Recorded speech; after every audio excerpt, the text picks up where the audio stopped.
Yo, yo, yo, yo, yo, yo, yo, it's Terrell Hall of Fame, D-Line, TBKC, and all that sweet, beautiful, wonderful shit. And I would be remiss to do a video talking about nationals without explaining something. And I've explained this to you guys for a long time. Dogs who have bad breathing do not live long lives. And it's a multitude of problems, but one of the problems is if you see a young dog and he's laboring to breathe, and especially to the point where they have to put ice packs and different things on him to try to cool him or get him to relax or different things like that, the dog's entire body is under stress. Lack of oxygen is, if you've seen any of my other videos, is one of the reasons why COVID kills you. Oxygen levels dipping to certain low percentages, the body slowly starts to die. Lack of oxygen in the body on a normal basis will, greatly affect your ability to recover, the dog's ability to recover, will greatly affect basically every function that this dog has, including digestion.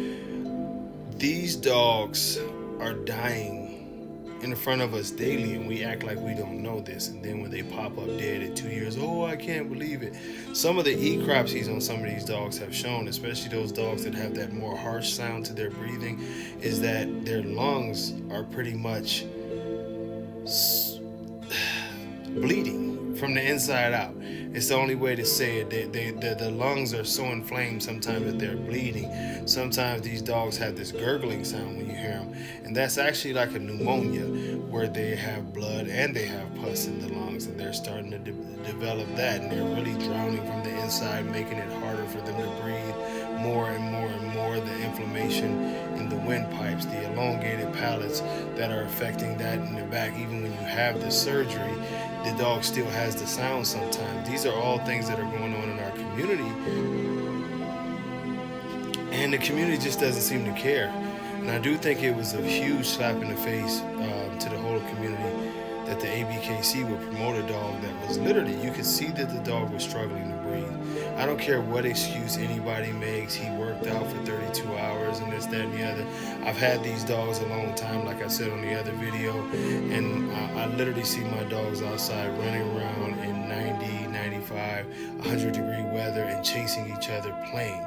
And none of them are passing out. I don't have to run outside and put an ice pack on them for anything. And this is what I'm saying. The real American bully, any real healthy dog, should be able to go out here and do these things.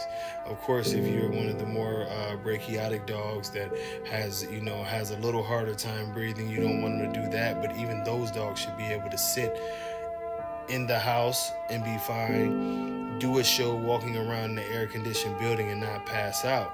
This is alarming because, trust me, the videos that have been shared have gotten into the wrong hands. I know this for a fact. And once again, our community is being made an example of people who are more interested in breeding for a buck than actually giving a fuck about the dogs. And no one in their right mind would have sat there and applauded this, to see that dog, not just on a confirmation level, but the fact that the dog was struggling to breathe. This is a big issue, and everybody keeps acting like it's not, because we've gotten so used to ignoring these signs and then making our little banners with the wings on the dogs. That dog is unhealthy, and if his breathing is like that, then there are huge questions as to should the dog be bred. We've seen enough dogs die, and our community is littered with heart murmurs and other issues. And yes, I'm not saying that that dog has a heart murmur, but many of you are out there breeding dogs with heart murmurs and other issues that make these dogs destined to die. This is the first time that I've ever seen it on a nationals level, to where the dog's health was in question right off top.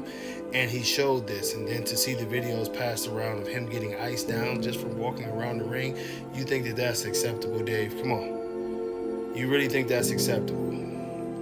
We're piling up the issues. We're embarrassing the breed. A dog that should have won should have been a great representative of the American bully breed, not having these kind of questions. And this is why it became a hot topic this week, and this is why so many people were upset and angry about what they seen there. A lot of people were just flat out offended. If it's not fixed, and I don't think it will be fixed, because like I say, Dave's running around with Bashar and they're acting like they're the Peaky Blinders cast, and with their little suits and chains, and it's just stupid, man. It's no real professionalism going on there, and there's no care about the dogs, because if anybody in that house had cared about the dogs, that dog should have been pulled from the ring and not even had a chance to compete. He was laboring going around the ring.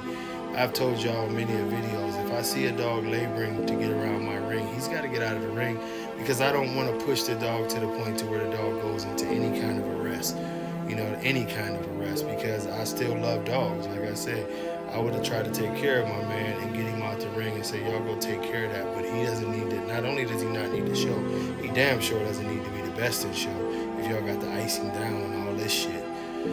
But health is going to be a major concern, and we're going to have to address it, and we're going to have to move forward in the right way. But that's something that I definitely wanted to talk to you guys about, and I look forward to jumping more on these topics. Until next time, peace.